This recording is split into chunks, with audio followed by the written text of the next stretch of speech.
Hi guys, welcome back to Cooking with Theedee. Today I'll be making yet another salad recipe, and today we'll be using some shredded beef.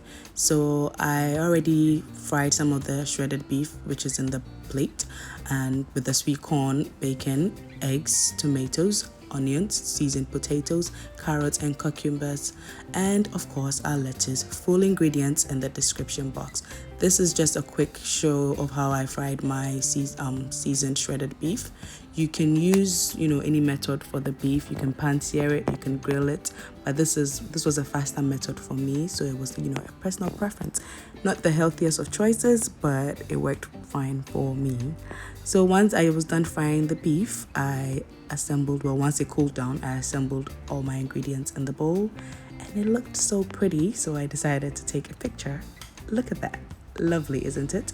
Well, let's get started on our salad dressing. My friend called this 100 island, like 1,000 island, but 100. And to do that, I used ketchup, mayonnaise, black pepper, salt, olive oil, and some lemon juice. And then we added some chopped onions and parsley in there. The chopped onions was a personal preference. So once it was all mixed together, also if you want your salad dressing a little thinner, add some water, 2 to 3 tablespoons, and it will work just fine. We mixed our salad all together. I decided to add a tablespoon of the salad dressing inside just to, give it some razzle dazzle. Or you can mix your salad and add it in the end when you're done. But this was how I did mine. Then I transferred it to the bowls that I have been serving it in all this while. And then, we sprinkled, what are we going to say this part? Poured some salad dressing on top of it, just like this. And that's it. Our salad is all done.